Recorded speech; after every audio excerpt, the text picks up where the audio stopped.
Welcome or welcome back to my channel. Today I am going to use the Stick It Down double page sketch and my Counterfeit Kit challenge. So there's the logo for Counterfeit Kit, and this is the sketch from Stick It Down, and Brandy Joe made this one, and I really like the hexes on this one. So I pulled out my hexagon punch and I am going to scrapbook these pictures of my family. And we're at Heritage Park and there's a windmill at Heritage Park, and I actually had a picture of it on this day. So this one works perfect because I have a windmill I can use.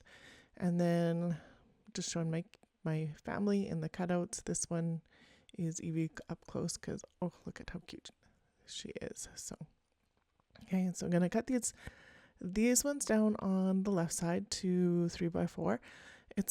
I have two more pictures than the sketch, so I'm just going to be aware of where I'm going to put these. It's going to slide across this left side a little bit more than in the sketch, and of course on the right as well, but it gives that same idea. So just cutting these all down, being really aware of what I want to keep in the photos.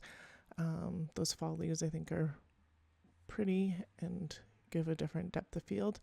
And then these two I'm going to do 4x4s.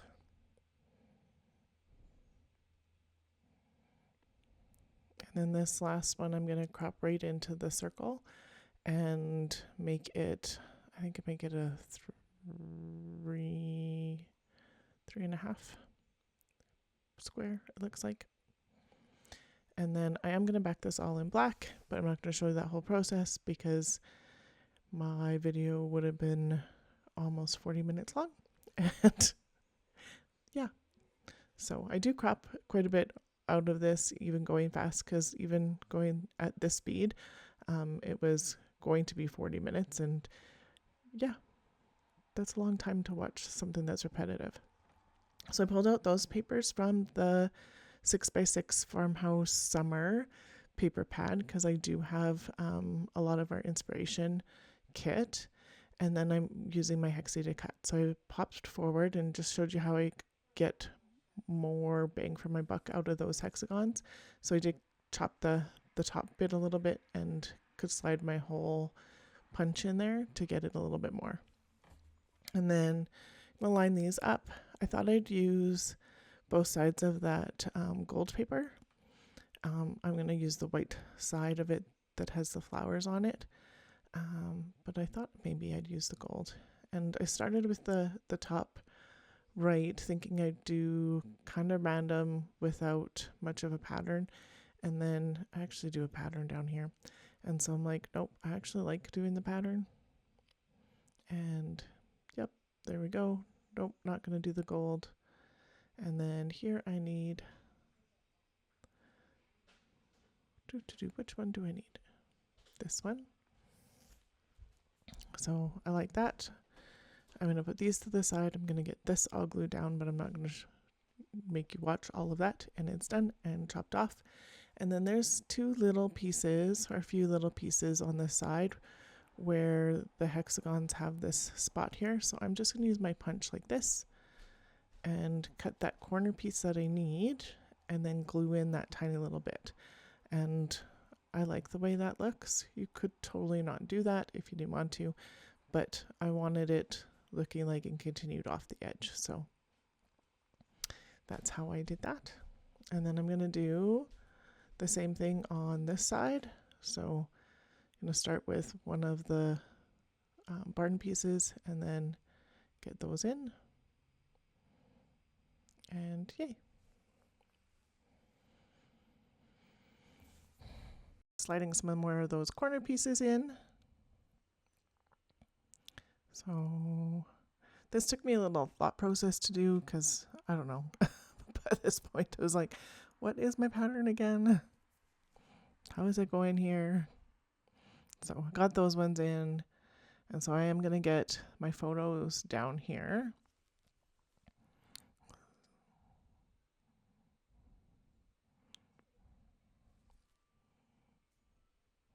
So I like that mostly. I'm gonna just scoot them all down a bit, but I scoot that square photo down on like the little square photo, and I'm like, I need a couple more there. I dropped my tape on the ground, so I was making sure I was catching that up. So I cropped some of that out because obviously. So I'm going to put another blue on here because I didn't really like that hole. And it would have been fine, but... And then I didn't really like this hole. So that works better. I'm going to make sure that this is high enough up for that little one so that I don't have to put one underneath that blue one, I think. And then I decide I want another red one up in this spot. So that just gives a little bit more balance. I thought maybe like this too, but I don't like the way that it's taking up room for my title, and it would have been fine, but I'm like, nah, not gonna happen. That I know I want there, so I'm gonna get it on. And I do think now now I'm gonna put my photos on, because that other one I can put on at any point for the red one. So making sure that's lined up, just kind of eyeballing where I want that to go, and then I'm going to use my ruler because these not being straight would be very noticeable. And on, and then line that up, and it keeps shifting, but I get her. Even if they're not completely straight across the two pages, there will be like binder rings in between, so it's not going to be 100% noticeable if these are not completely lined up on the other, like across the two pages. They are, but if they weren't, it wouldn't be a big deal. So I do know I want to use the windmill, and I do have a sticker one on the sticker sheet here too, and I thought I might use this sticker that says "come and sit a while," and I'm going to put it on black cardstock, and I'm going to fussy cut around it, and it's not going to make it onto my page, but it'll go into my, hey, I have stuff to use it. But I was thinking kind of like this, but I didn't like how much it was covering the photo. So yeah, I put the sticker of the windmill here. Still trying with that one. I'm going to try with some flowers because I don't mind bringing in some more red, but it's not going to work. And try this flower, try the truck, try this other flower.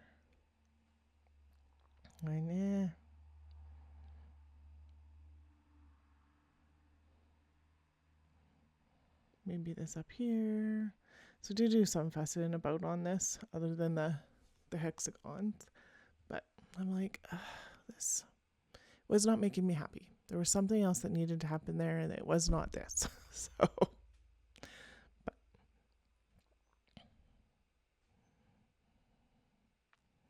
nope.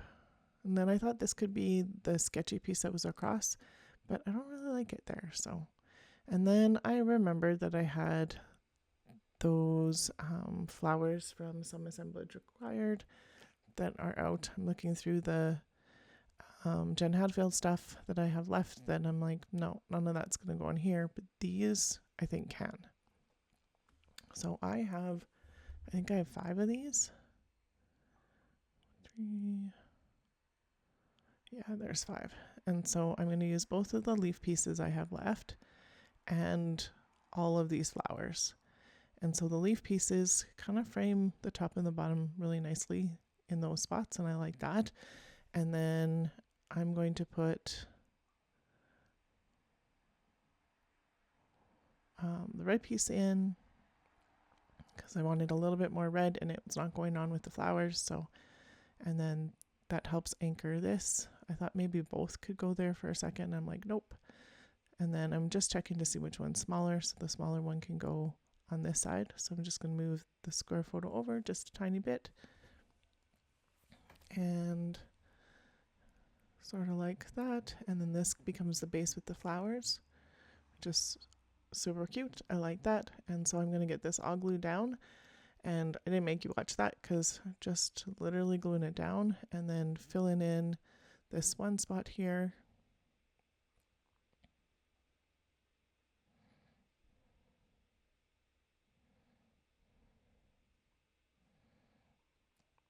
And then I have one other spot to fill in on the other side.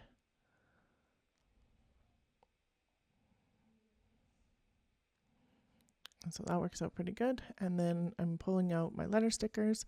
So I have my letters in color order. So this one's orange and yellow. And then I have red.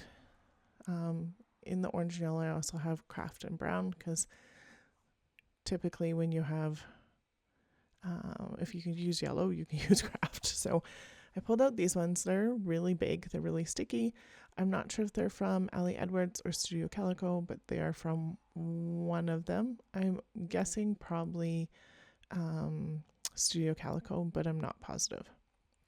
So I spell out Heritage and realize that I don't have two E's, and then I don't have two R's. And I'm looking at, so I'm thinking maybe park in this color, but I have 3 sheets of these, not 4.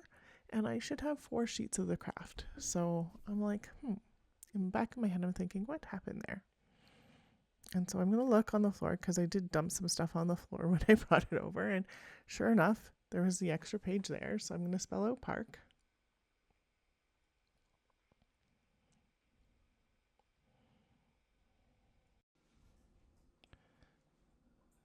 And so I can actually change out this E too, because I found the other sheet.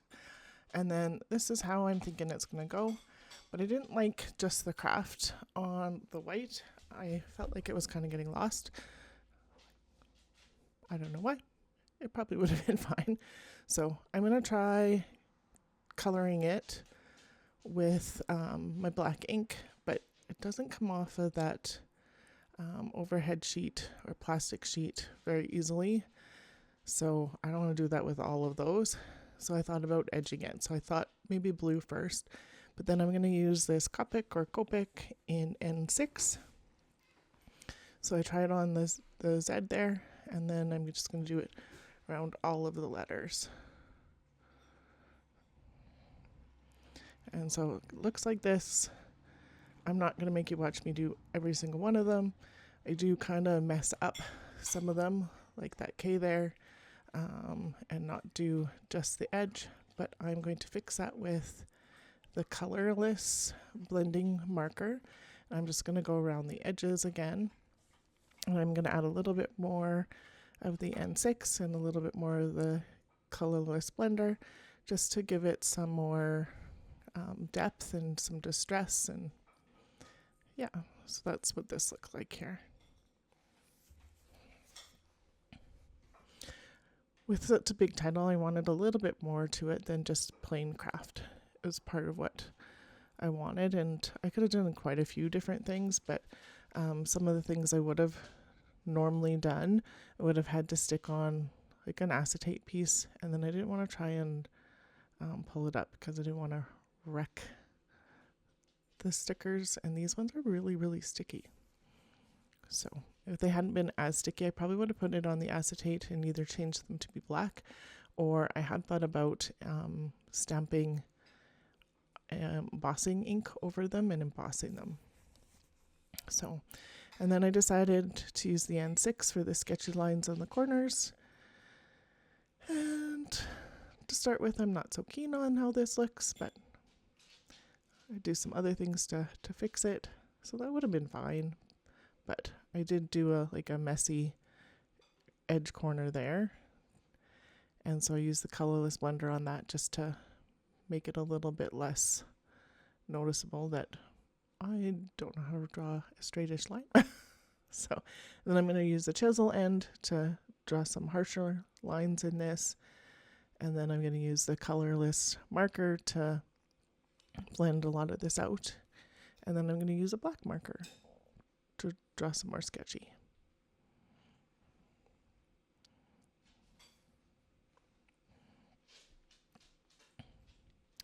So that was the colorless, and then here's the black. I was thinking of doing them just straight, but that's going to look funny. So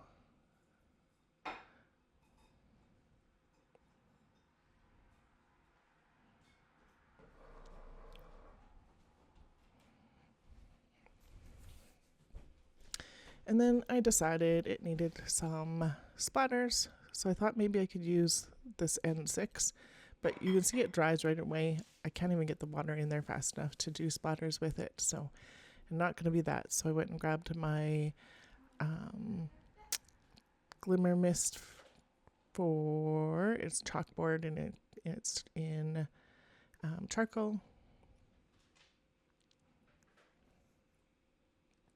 This stuff is so old, but I really like it. Just a little bit more. So then there'll be some close-ups to follow. So here's that first page. I do like how the splatters distress that Heritage Park title too. And then here's the second page. There will be some close-ups to follow as well.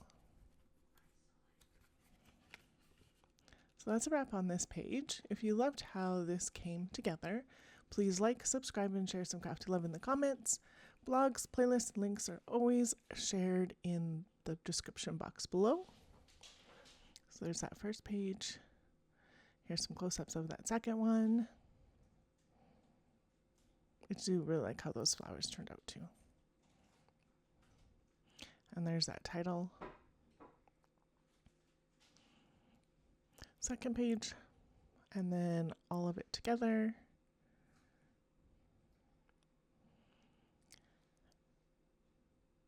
And until next time, stay inspired, scrappy, and full of ideas. Thank you so much for being here, and have yourself a great day.